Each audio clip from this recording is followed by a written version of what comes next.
오늘은 그리스도인이라는 제목으로 사도행전 11장 19절부터 30절까지의 말씀을 제가 한 절, 여러분들이 한 절 함께 교독하겠습니다. 19절부터 교독합니다. 그때 스데반의 일로 일어난 환란으로 말미암아 흩어진 자들이 베니게와 구브로와 안디옥까지 이르러 유대인에게만 말씀을 전하는데, 그 중에 구브로와 구레네 몇 사람이 안디옥에 이르러 헬라인에게도 말하여 주 예수를 전파하니, 주의 손이 그들과 함께 하심에 수많은 사람들이 믿고 주께 돌아오더라. 예루살렘 교회가 이 사람들의 소문을 듣고 바나바를 안디옥까지 보내니, 그가 이르러 하나님의 은혜를 보고 기뻐하여 모든 사람에게 굳건한 마음으로 주와 함께 머물러 있으라 권하니, 바나바는 착한 사람이요 성령과 믿음이 충만한 사람이라 이에 큰 무리가 주께 더하여 지더라. 바나바가 사울을 찾으러 다소에 가서 만남에 안디옥에 데리고 와서 둘이 교회에 1년간 모여 있어 큰 무리를 가르쳤고, 제자들이 안디옥에서 비로소 그리스도인이라 일컬음을 받게 되었더라.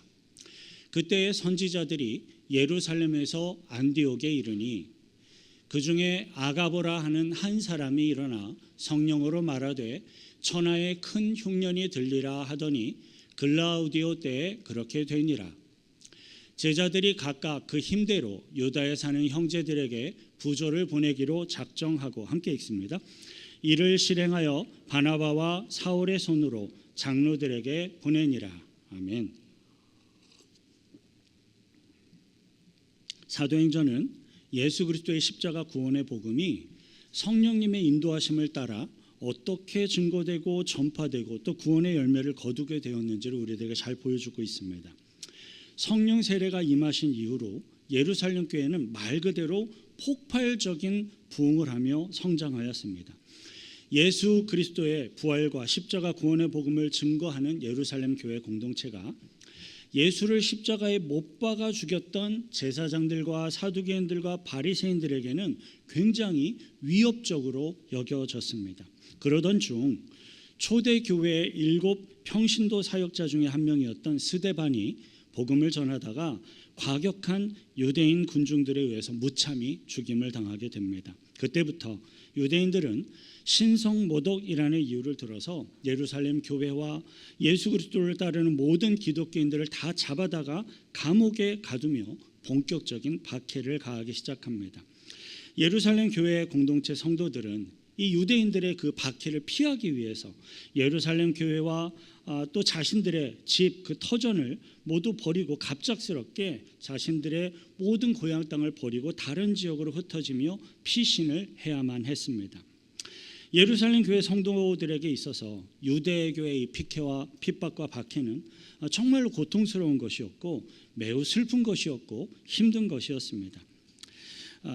그럼에도 불구하고 예루살렘 교회의 성도들은 자신의 믿음과 자신의 구원을 지키기 위하여 고통, 슬픔을 무릅쓰고 기꺼이 각 지역으로 흩어지며 피신을 합니다. 그런데 그러한 어떤 역사적인 큰 사건 한가운데 유대교의 이 핍박까지도 사용하셔서 하나님의 구원 사역을 이루어 가시는 하나님의 크고 놀라운 섭리하심이 있었습니다. 유대교의 핍박을 피하기 위해 각 지역으로 피신한 성도들이 그 성도들에 의해서 예수 그리스도의 십자가 구원 복음이 증거되고, 그리고 매우 빠르게 그리고 아주 강력하게 전파되며 확산되고 큰 변화가 일어나게 됩니다. 그 중에 가장 첫 번째로 일어난 가장 큰 변화는 초대 기독교 공동체에 닥쳐온 박해와 핍박의 영향력과 함께 공식적인 복음의 열매를 거두며 탄생하게 된 사마리아 교회 공동체였습니다. 사마리아 지역은요, 바벨론 전쟁 때 대부분이 포로로 잡혀가고 소수가 남겨지게 되었는데, 그 소수에 남겨진 유대인들과 이방인들이 이주해 와서 혼합되어서 살고 있는 그러한 지역이 사마리아 지역이었습니다. 때문에 유대인들의 혈통과 신앙을 중요시 여기는 이 히브리파 유대인들에게는 이 사마리아 지역의 사람들은 마치 이방인처럼 취급하며 업신여기는 그런 풍조가 만연되어 있었어요. 초대 예루살렘 교회 성도들도 그러한 유대인들의 선민의식에서 쉽게 벗어나지 못했던 동일한 유대인들이었기 때문에 사마리아 지역의 사람들은 복음 전도의 대상에서 아예 제외되어져 있었습니다. 그런데 유대교의 박해와 핍박을 피해서 흩어지게 된 초대교회 성도들이 이 사마리아 지역에 정착을 하면서 그곳에 복음이 증거되고 열매를 거두게 됩니다. 초대교회 평신도 사역자를 세워진 빌립이 사마리아 지역에서 전도를 하며 복음을 전했을 때 성령님의 은사와 능력이 크게 나타나며 그곳에 정말로 큰 부흥이 일어났고 사마리아 교회 공동체가 세워지게 됩니다. 사마리아 교회는 히브리파 유대인들이 아닌 헬라파 유대인들과 이방인들이 혼합되어진 지역에 세워진 최초의 헬라파 유대인들 중심의 교회 공동체입니다.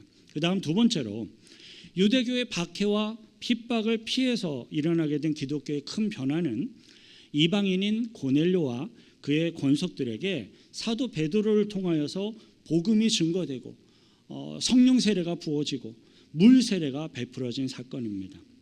초대교회 예루살렘 교회 공동체는요, 다른 나라의 언어, 문화에 속해 익숙해져 있는 헬라파 유대인들에게도 이제야 겨우 복음을 전하기 시작했고 사마리아 교회 공동체를 형제교회로 이제 겨우 받아들였습니다. 예루살렘 교회 성도들이 생각을 할 때 히브리인들의 유대인들의 혈통이 전혀 섞여 있지 않은 이방인들은 복음 전도의 대상에서 아예 제외하는 것이 당연한 것이고 그것이 맞다라고 생각하고 있었어요. 그러나 하나님의 뜻과 마음은 그 이방인들에게도 유대인들과 똑같이 구원의 은혜를 베풀어 주시며 복음 전도를 하기를 원하시는 것이 바로 하나님의 마음이었습니다. 성령님의 주도적이고 강권적인 인도하심을 통해서 이방인 고넬료와 그의 모든 권속들이 사도 베드로를 통해서 예수 그리스도의 복음을 듣고 구원받으며 성령 세례를 받고 물 세례를 받도록 하셨습니다. 이 고넬료의 구원 사건은요, 마치 모든 이방인들을 향한 예수 그리스도의 구원의 복음과 구원의 문을 이렇게 활짝 열어주시는 어떤 본격적인 신호탄과 같은 그런 역할을 하게 됩니다. 그리고 고넬료와 베드로를 통해 쏘아 올려진 이 이방인들을 향한 구원의 신호탄의 응답이라도 하듯이 드디어 최초의 이방인 중심 교회인 안디옥 교회가 세워지게 됩니다. 그 안디옥 교회가 세워지는 성령의 역사를 보여주고 있는 것이 바로 오늘 우리들이 살펴보고 있는 오늘의 성경 본문이에요. 저와 여러분들은 성도들을 구원하시고 교회를 세우시고 하나님의 뜻을 성취해 가시는 성령님의 인도하심과 하나님의 크신 은혜를 발견하며 예배하게 되시길 축원드립니다. 19절부터 20절 다시 화면을 따라 함께 읽습니다. 그때 스데반의 일로 일어난 환란으로 말미암아 흩어진 자들이 베니게와 구브로와 안디옥까지 이르러 유대인에게만 말씀을 전하는데 그 중에 구브로와 구레네 몇 사람이 안디옥에 이르러 헬라인에게도 말하여 주 예수를 전파하니. 본문 19절을 보면 유대인들의 박해를 피해서 예루살렘 교회로부터 이방인들의 지역으로 피해온 성도들이 베니게와 구브로와 안디옥의 여러 지역을 다니며 유대인들에게만 히브리 사람들에게만 복음을 전했었습니다. 그런데 20절을 보니까 안디옥에 이르러서는 헬라인에게도 예수 그리스도의 복음을 증거하며 전파하게 된 것을 봅니다. 헬라인이라는 표현은요, 그 당시 로마 제국의 통치 영향권 안에 있는 모든 이방 나라들을 다 통칭해서 사용하는 그러한 표현이었습니다. 그 당시 안디옥은요, 이 로마 전체 제국 안에서 로마와 알렉산드리아를 제외한 그 다음으로 세 번째 가장 큰 인구 50만 정도의 대규모 도시였다고 해요. 지도를 하나 보여주시죠. 제 아래쪽에 예루살렘이라고 표시된 그곳이 가나안 땅인데 훨씬 위쪽으로 쭉 올라가서 안디옥이라고 위치해 있지요.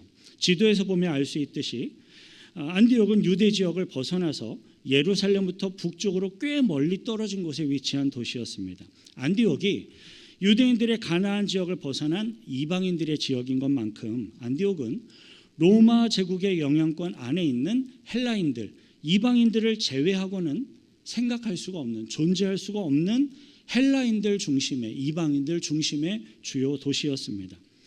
예루살렘을 떠나온 성도들이 예수님의 말씀에 순종해서 복음을 증거하며 전하기는 해야 되겠는데 안디옥 지역에서는 유대인들을 만나는 것 자체가 그렇게 쉽지가 않았던 거예요. 그런데 때마침 헬라 사람인 백부장 고넬료에게 복음이 증거되고 그에게 세례까지 베풀어졌는데 예루살렘 교회 공동체가 그들을 믿음 안에서 동등한 형제와 자매로 인정하였다라는 소식까지 그들에게 전해집니다. 이제 안디옥에 있는 성도들에게는 이방인인 헬라인들에게도 복음을 전하며 증거해야 할 중대한 사명이 그들에게 주어진 겁니다. 자, 이 대목에서 우리들은요, 이방인에게 처음으로 복음을 전한 이 사람들에 대해서 본문 20절이 어떻게 기록하고 있는지 함께 생각해 볼 필요가 있어요. 20절을 보면 헬라인들에게 처음으로 복음을 전하기 시작한 사람들에 대해서 그 중에 구브로와 구레네 몇 사람이라고 설명을 하고 있습니다. 구브로와 구레네가 어디에 있었는지 지도를 다시 한번 보시고 확인을 해보시죠. 구레네는 제일 멀리 있는 지역이고 구브로는 섬 지역이에요. 물론 가나안 땅을 벗어난 유대 땅을 벗어난 이방인들의 지역입니다. 지도를 다시 보면 이 구브로와 구레네는 예루살렘으로부터 정말로 멀리 떨어진 이방인들의 지역이었습니다. 따라서 구브로와 구레네 몇 사람이라는 이 표현은 예루살렘에서 태어나고 자라난 히브리파 유대인들이 전혀 아니라 헬라 문화에 이방 문화에 익숙해진 헬라파 유대인들을 의미하는 것입니다. 안디옥에서 헬라인들에게 처음으로 복음을 전하기 시작한 사람들은 예루살렘으로부터 올라온 히브리파 정통 유대인들이 아니라 구브로와 구레네에서 흩어져서 살아 있었던 유대인들, 즉 헬라파 유대인들, 이방 문화가 익숙한, 이방의 언어가 익숙한 헬라파 유대인들이 복음을 전했습니다. 이러한 성경의 기록은 복음이 증거되고 전파됨에 있어서 각 사람들의 고유한 문화와 언어가 보다 더 친숙한 사람들을 통해서 복음이 강력하게 전파되었구나라는 것을 우리는 확인하게 됩니다.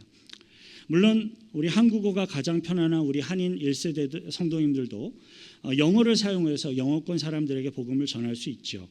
하지만 우리 자신의 마음의 언어인 모국어를 사용을 해서 복음을 전하며 증거하는 것과는 효과적인 측면에서 도저히 비교할 수가 없는 겁니다. 언어가 잘 안 통하는 먼 나라에 가서 선교를 하는 것 중요합니다. 하지만 동일한 언어와 동일한 문화를 가진 가까이에 있는 사람들에게 복음을 효과적으로 전하며 증거하는 이것 또한 매우 중요한 것임을 기억하시길 바랍니다. 21절 함께 읽습니다. 주의 손이 그들과 함께 하심에 수많은 사람들이 믿고 주께 돌아오더라.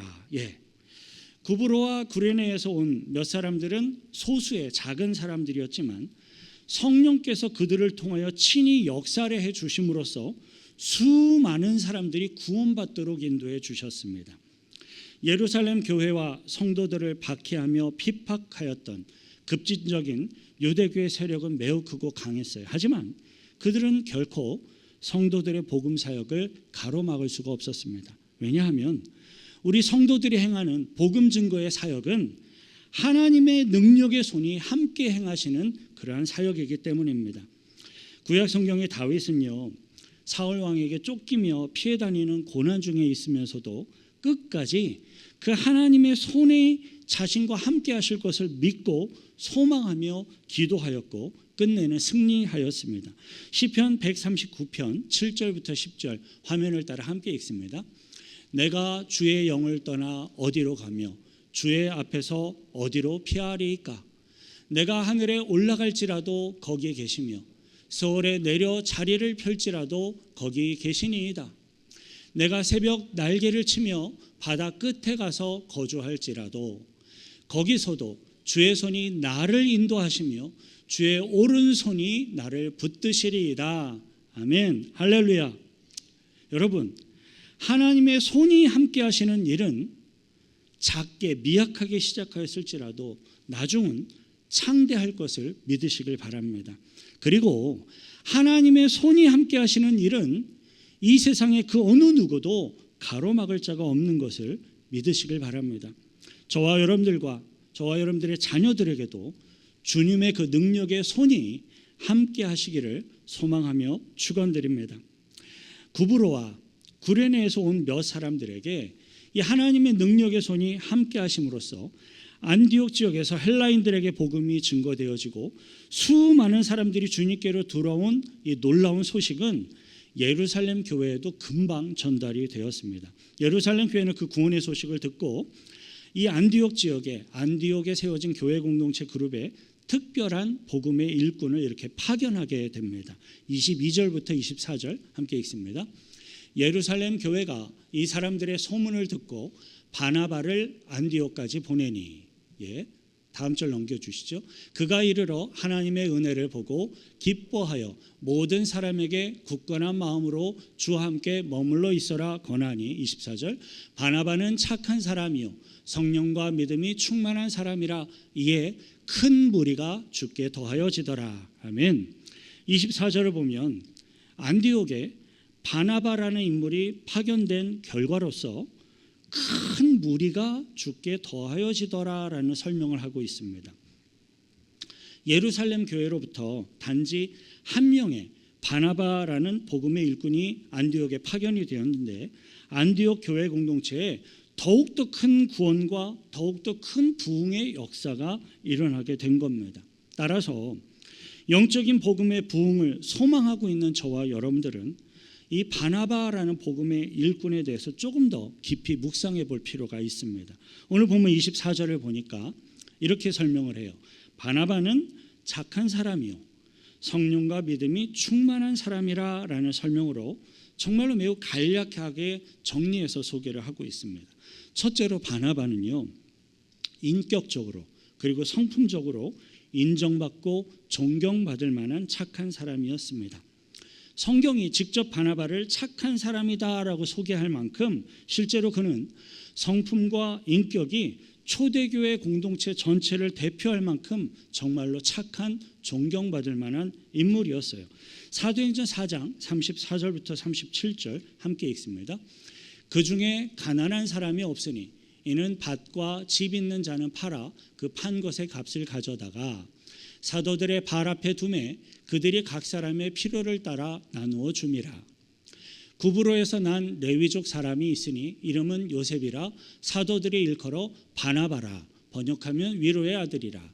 그가 밭이 있음에 팔아 그 값을 가지고 사도들의 발 앞에 두니라. 바나바는 가난하고 연약한 사람들을 이렇게 케어하고 돌보는 사람이었어요.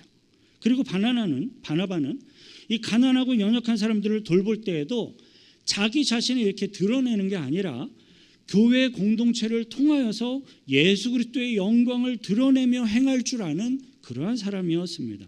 바나바는요, 얼마든지 자기의 재산이니까 자기의 재산을 사용을 해서 직접 가난하고 연약한 사람들을 직접 도와줌으로써 이 수많은 사람들로부터 직접 더 많은 칭찬과 더 많은 칭송을 받을 수가 있는 사람이었습니다. 하지만 바나바는 자신의 그 재산을 사도들의 발 앞에 가져다 둠으로써 사도들이 교회의 공동체를 통하여서 예수 그리스도의 이름으로 구제와 선행을 행할 수 있도록 하였습니다.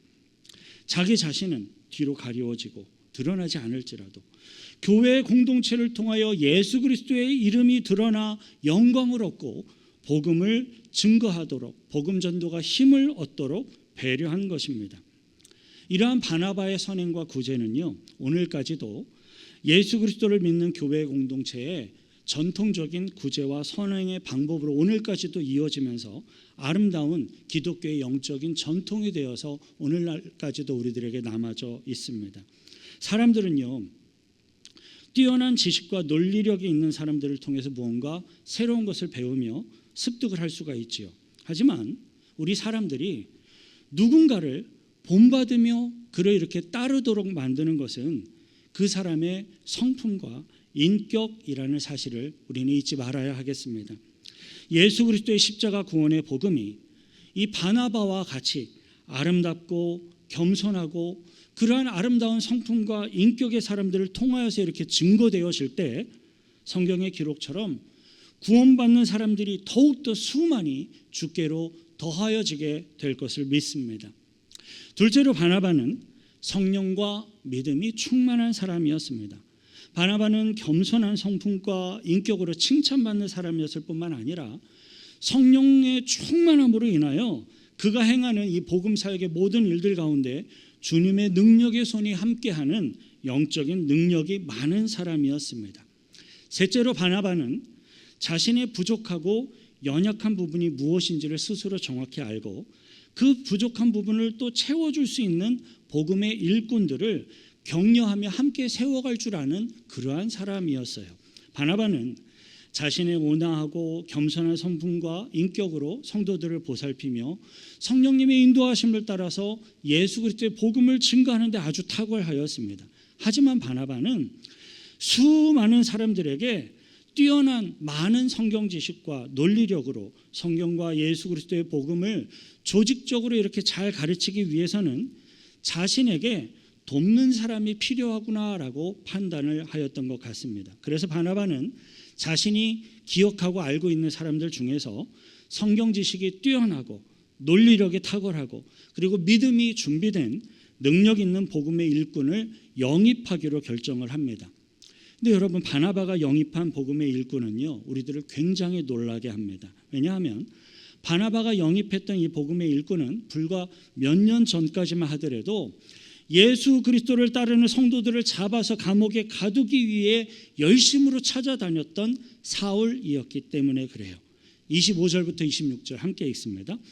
바나바가 사울을 찾으러 다소에 가서 만남의 안디옥에 데리고 와서 둘이 교회에 1년간 모여 있어 큰 무리를 가르쳤고 제자들이 안디옥에서 비로소 그리스도인이라 일컬음을 받게 되었더라.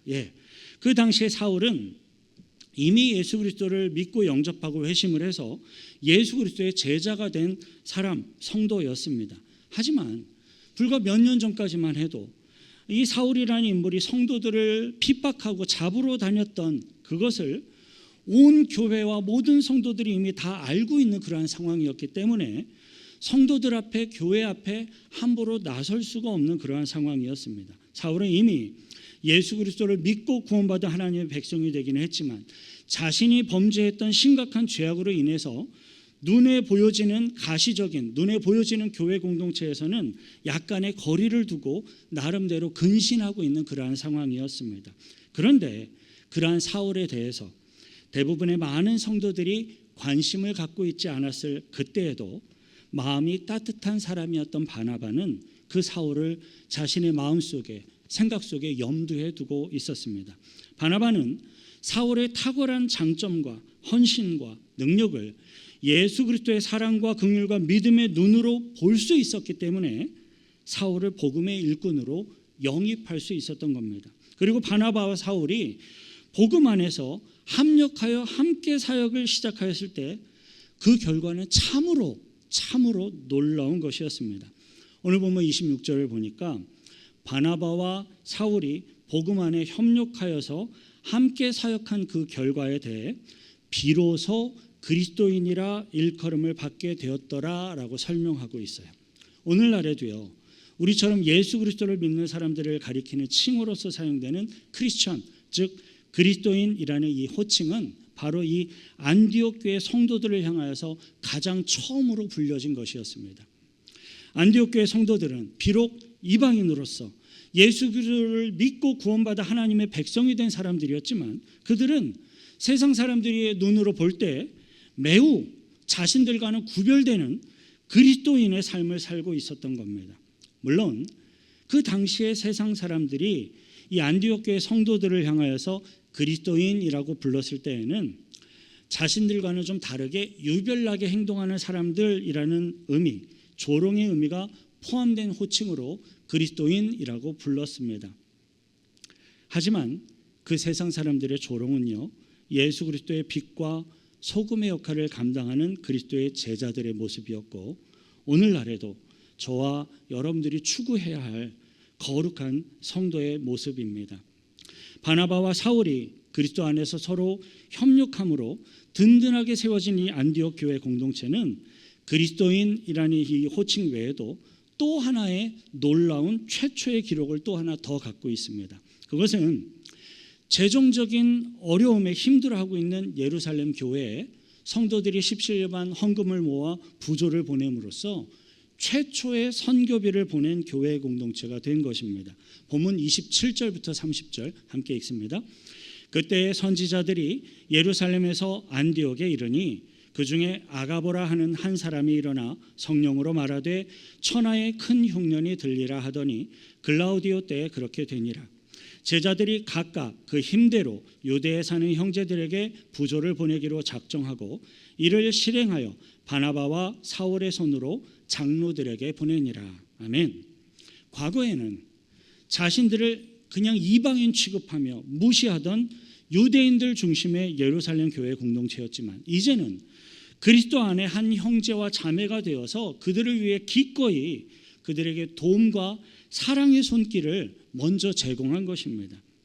사랑하는 성도 여러분, 오늘날 저와 여러분들을 향하여서 불려지고 있는 그리스도인이라는 이 호칭은 바로 이러한 아름다운 영적인 전통과 의미를 가지고 있는 정말로 영광스러운 이름입니다. 그리고 동시에 그리스도인이라는 이 호칭은 우리 믿음의 성도들이 감당해야 할 영적인 책임과 의무도 함께 포함하고 있는 것을 믿습니다. 바라고 소망하기는 저와 여러분들도 바나바처럼 착하고 믿음과 성령이 충만하고 다른 사람들을 배려하며 이렇게 세워줄 줄 아는 그리스도 안에서 정말로 큰 주 안의 일꾼들이 되시길 축원드립니다.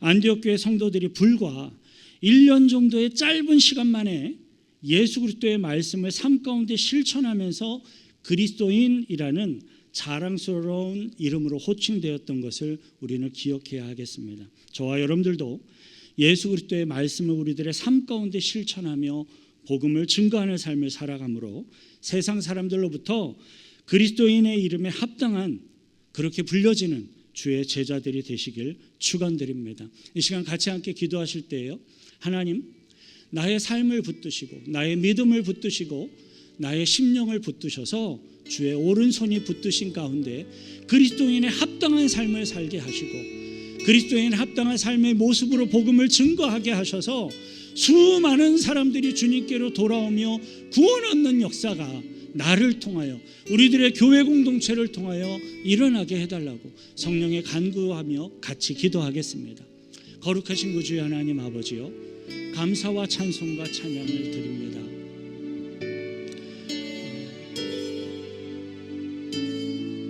구레네에서 온, 멀리에서 온 이방 문화에 익숙해져 있던 이들이 용기를 갖고 복음을 전하기 시작했을 때 폭발적인 부흥이 일어났던 것을 기억합니다. 우리들에게 용기를 주시고 믿음을 주셔서 먼저 나서 사랑으로 복음을 전하게 하시고 하나님의 오른손이 함께해 주심으로 큰 부흥의 역사로 인도해 주옵소서. 무엇보다 그리스도인의 합당한 삶의 모습을 갖게 하시고 그리스도인의 합당한 제자로서의 그리스도의 제자로서의 삶으로 우리들이 살아갈 수 있도록 인도하셔서 주님 구원의 열매를 거두어 주옵소서. 하나님 아버지, 우리들도 바나바처럼 착하고 믿음과 성령이 충만하며 다른 사람들을 배려하며 세워줄 줄 아는 그리스도 안에 큰 사람들이 되시길 소망하며 기도합니다.